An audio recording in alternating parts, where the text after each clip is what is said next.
नमस्कार दोस्तों, स्वागत है आप सबका मेरे चैनल के ऊपर। बात करेंगे हाल ही में जो क्रिकेट वर्ल्ड कप फाइनल हुआ उसके बारे में।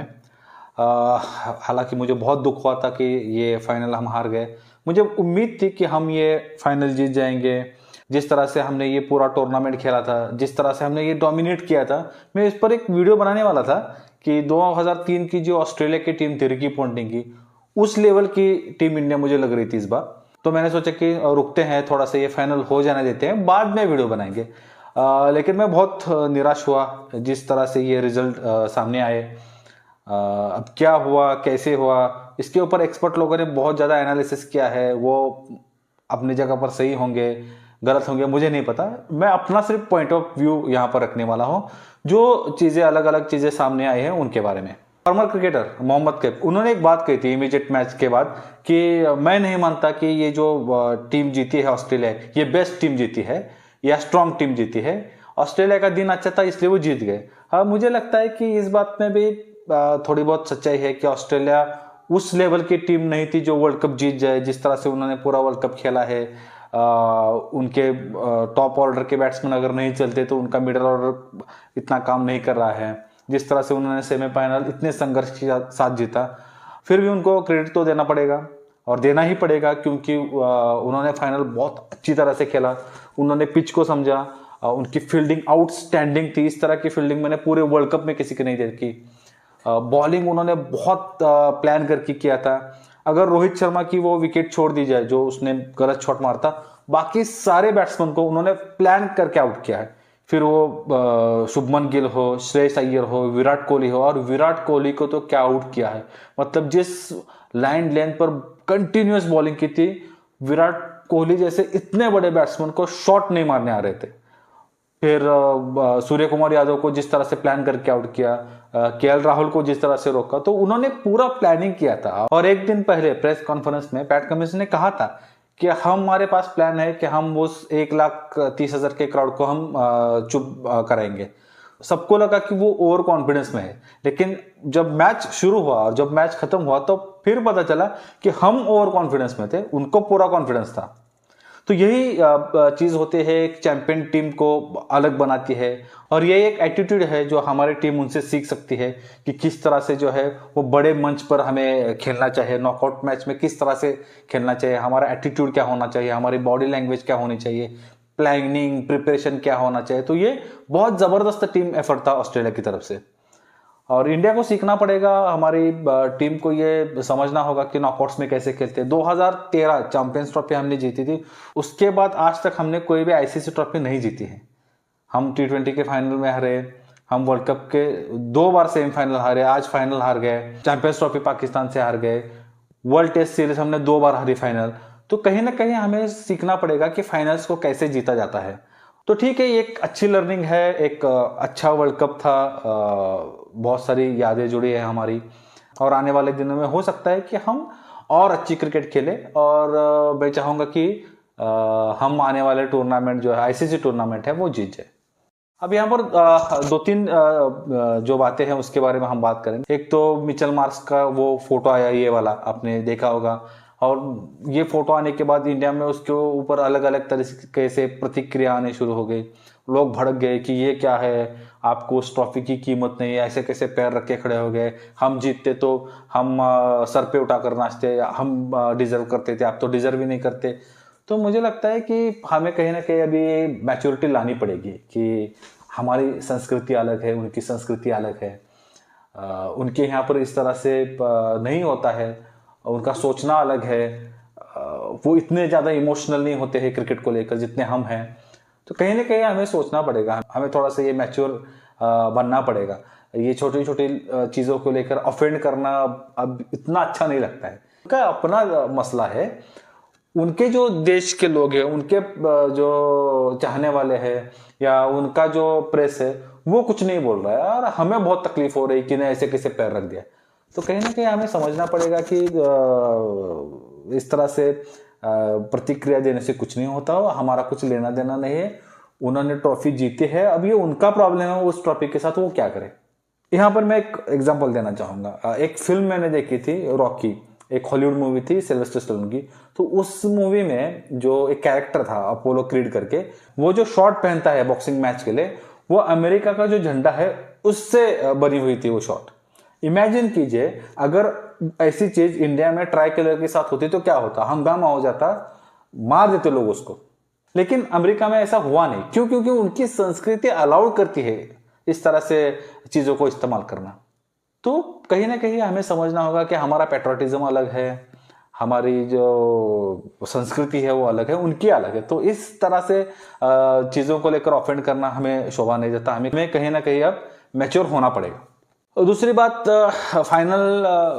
इंडिया जब फाइनल में पहुंची, ऑस्ट्रेलिया और साउथ अफ्रीका का मैच चल रहा था, तो कहीं ना कहीं मुझे लग रहा था कि अगर ऑस्ट्रेलिया फाइनल में आ गई तो हमारे लिए मुश्किल होगा, क्योंकि उनको पता है प्रेशर मैच पे कैसा खेलना है।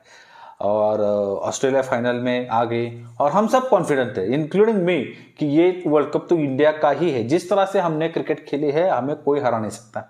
और नरेंद्र मोदी स्टेडियम में 1,30,000 लोगों के सामने हम इसको जल्लोष के साथ उस ट्रॉफी को उठाएंगे। मैं बहुत उत्सुक था ये देखने के लिए।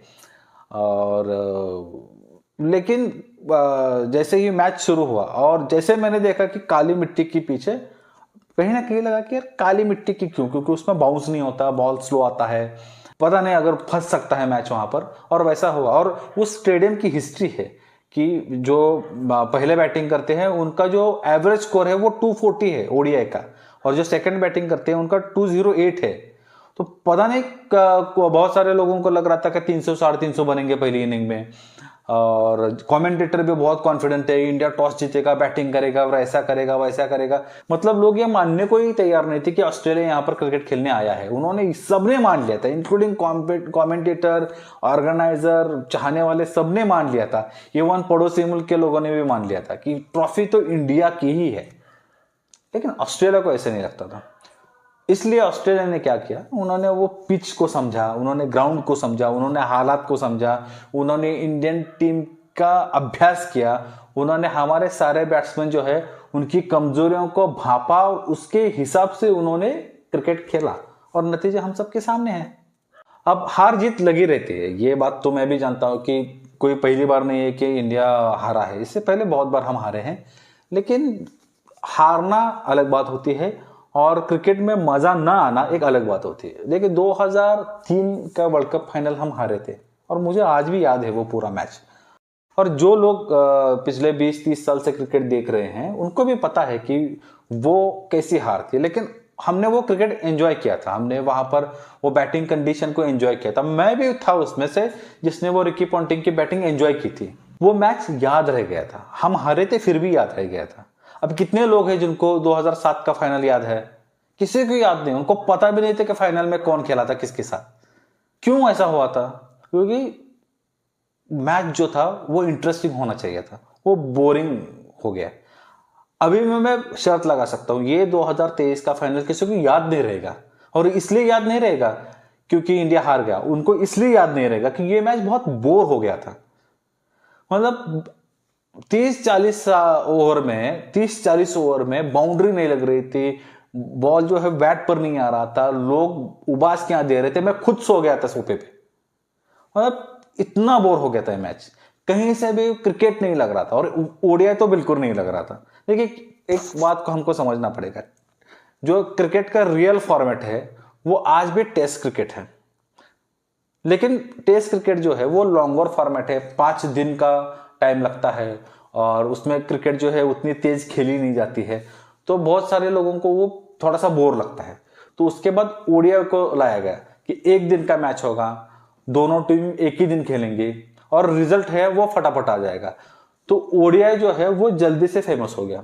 फिर लोगों को लगा कि नहीं ओडीआई भी थोड़ा सा बोर हो रहा है तो और शॉर्टर फॉर्मेट में गेम आना चाहिए। उसके बाद T20 आए और आज क्रिकेट जो है 3 फॉर्मेट में खेला जाता है। टेस्ट का फॉर्मेट है, ओडीआई का है और T20 है। अभी जो रियल क्रिकेट जिसको देखना है मेरी तरह, तो मैं आज भी टेस्ट क्रिकेट देखता हूं, मुझे पसंद है टेस्ट क्रिकेट देखना। जिनको एंटरटेनमेंट चाहिए वो T20 देखते हैं। लेकिन T20 में कहीं से भी कोई क्रिकेट नहीं है, वो सिर्फ एंजॉयमेंट के लिए है। लेकिन ओडीआई क्या है, वो टेस्ट क्रिकेट और T20 का एक ब्लेंड है। अब ये ओडीआई है, उसमें रियल क्रिकेट भी है, उसमें एंटरटेनमेंट भी है, उसमें एक्साइटमेंट भी है, उसमें हाई टेम्परेचर मैचेस भी होते हैं, वो सब कुछ होता है, और इसलिए ओडीआई जो है वो अलग एक अपना मजा देता है। लेकिन कल के मैच में ऐसा कुछ हुआ ही नहीं है। अब मान लीजिएगा आप अगर ट्रेलर देखकर एक बड़ी अच्छी फिल्म देखने के लिए जाओ, मतलब आपको लगा कि एक ट्रेलर बहुत अच्छा है, फिल्म भी बहुत तगड़ी होगी, और उसके बाद आपको पता चले कि 3-3.5 घंटे की फिल्म निहायत ही बोरिंग है, तो आपको कैसा लगेगा? देखिए मैं एक और एग्जांपल देता हूं आपको। आज से कुछ 15-16 साल पहले की बात होगी, मैं कॉलेज में था उस वक्त, और उस वक्त ऐसी हालत थी कि 10 रुपये भी बहुत ज़्यादा होते थे। और हमने सुना कि राम गोपाल वर्मा बहुत बड़े डायरेक्टर थे उस वक्त, और आग नाम की एक फिल्म आएगी जिसमें अमिताभ बच्चन होंगे, जिसमें मोहनलाल होंगे, जिसमें अजय देवगन होंगे। तो हम बहुत एक्साइटेड थे और हम देखने गए बड़े शहर में, हम गांव में रहते थे तो बड़े शहर में मैच देखने चले गए। और जिस वक्त हमारे जेब में 10-10 रुपए नहीं होते थे, उस वक्त हमने 120 रुपए की टिकट खरीदी थी। वो पैसे कैसे जमा किए थे सिर्फ मुझे पता है कैसे किए थे, और फिर वो बस का जाना आना सब कुछ। और 120 रुपए की टिकट लेने के बाद उस थिएटर में जो हमारी हालत हुई थी उस फिल्म देखने के बाद, उसका एक्सपीरियंस मुझे कल के मैच में हुआ। मतलब इतना बोरिंग था किसी भी एंगल से। ये जो मैच था, किसी भी हालत में ये जो है वो वर्ल्ड कप का फाइनल नहीं लग रहा था, कोई एक्साइटमेंट नहीं थी। पूरा ग्राउंड जो है वो पूरा ग्राउंड जो है वो पिन ड्रॉप साइलेंस था, लोग उबासियां दे रहे थे। और 50-50 हजार खर्चा करके 50,000 की एक टिकट लेके लोग आए थे। इतना पैसा लिया आपने, ऑर्गेनाइजर को इस बात को समझना पड़ेगा। सिर्फ 1,30,000 लोगों का स्टेडियम बनाने से गेम इंटरेस्टिंग नहीं होता है। अगर यही गेम आप वानखेड़े में रखते हैं, ईडन गार्डन कोलकाता में रखते हैं, मोहाली में रखते हैं, धर्मशाला में रखते हैं, तो वहां पर जो है वो और मजा आता। मैं ये नहीं कह रहा हूं कि वहां पर जो है वो इंडिया जीत जाता, हो सकता है वहां पर भी हार जाता। ठीक है, हारना जीतना अलग बात होती है और गेम का मजा आना अलग चीज होती है। 2019 की फाइनल सदियों तक याद रखी जाएगी।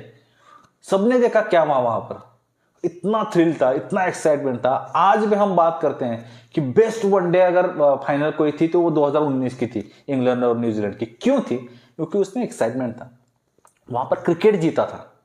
टीम कौन सी जीतती है या हारती, इससे ज्यादा फर्क नहीं पड़ता है। वो कुछ लम्हे होते हैं या कुछ दिन होते हैं, हमें बुरा लगता है कि यार हमें जीतना चाहिए था, या इसे जीतना चाहिए था, उसे जीतना चाहिए था, लेकिन लॉन्ग टर्म के लिए हमें याद रखते हैं वो मैच। और यहां पर जो है वो ऑर्गेनाइजर या बीसीसीआई आईसीसी ने प्रॉब्लम कर दी कि ये जो मैच है ये कोई याद नहीं रखेगा। इंडिया तो याद नहीं रखेगा, ऑस्ट्रेलिया के फैंस भी इसे याद नहीं रखेंगे, क्योंकि निहायत ही बोरिंग मैच था। आज से 1 साल या 2 साल बाद अगर आप किसी ऑस्ट्रेलियन को पूछने जाओगे कि आपके लिए सबसे इंपॉर्टेंट, आपके लिए सबसे इंटरेस्टिंग मैच कौन सी थी, तो शायद वो 2006 वाला साउथ अफ्रीका और ऑस्ट्रेलिया का बता देंगे, जहां पर ऑस्ट्रेलिया हार गई थी। लेकिन ये या इस मैच को लेकर कोई नहीं कहता कि ये मेरा फेवरेट मैच है, क्योंकि बहुत बोर किया आपने। इस तरह की पिच पर जो है वो इतना बड़े मंच का फाइनल नहीं होता है। मतलब कौन समझाए इनको? गेम ऑर्गेनाइज करना अलग चीज होती है, मतलब इतने बड़े स्केल पर जो है वो गेम को ऑर्गेनाइज करना, इतने लोगों को बुलाना, इतने सेलिब्रिटीज को बुलाना, 1 लाख से ज्यादा लोगों को बुलाना, और इतना सब कुछ होने के बाद आप लोगों के सामने इस तरह की मैच रखते हो तो आपको लोग गालियां देंगे। मुझे इस बात से बिल्कुल भी आपत्ति नहीं है कि कौन सी टीम हारी या कौन सी टीम जीती। मुझे इस बात से प्रॉब्लम है कि गेम बिल्कुल अच्छा नहीं हुआ। अगर इंडिया वो मैच जीत भी जाता तब भी मैं यही कहता कि यह निहायत ही बोरिंग मैच था और मैं इस जीत को याद नहीं रखने वाला। आज भी हमें नेटवेस्ट का वो मैच याद है जो लॉर्ड्स में हुआ था, और जिस तरह का मैच हुआ था यार, वो मतलब इंग्लैंड के लोग भी बोलते हैं कि यार वो बहुत बढ़िया मैच था, हम थोड़े से चूक गए, हम जीत जाते। आगे जब कोई वर्ल्ड कप होगा, इंडिया में हो या किसी भी देश में हो, तो इस बात का ध्यान रखिए कि ऐसे पिचेस पे मैच खिलाओ जहां पर गेम जो है वो इंटरेस्टिंग हो जाए, ऐसा बोर ना करे किसी को। और अब क्या ही बोलूं मैं अब इसके बारे में। अब जो हो गया तो हो गया, एक्सपीरियंस है हमारे लिए भी। ऑर्गेनाइजर को भी ये समझना पड़ेगा, सिर्फ इवेंट मैनेजमेंट से जो है वो गेम इंटरेस्टिंग नहीं होती है। गेम के अपने कुछ रिक्वायरमेंट होते हैं, अगर वो रिक्वायरमेंट फुलफिल हो जाए तो वहां पर 10,000 की भी पब्लिक होती है तो मैच में जान आ जाती है। इतनी बड़ी क्राउड की जरूरत नहीं होती है किसी भी गेम को लाइव करने के लिए। ठीक है, अब ये तो मेरा जो है वो मानना हो गया। आप क्या सोचते हैं मुझे जरूर बताइएगा कमेंट बॉक्स में। तो इसी के साथ आज का ये वीडियो ख़त्म करते हैं, मिलते हैं अगले वीडियो में। और उससे पहले अगर आपको ये वीडियो पसंद आया है तो इस वीडियो को लाइक कीजिएगा, ज़्यादा से ज़्यादा लोगों तक शेयर कीजिएगा, और अगर इस चैनल पर नए हैं तो इस चैनल को ज़रूर सब्सक्राइब कीजिएगा। मिलते हैं अगले वीडियो में, तब तक के लिए धन्यवाद। जय हिंद।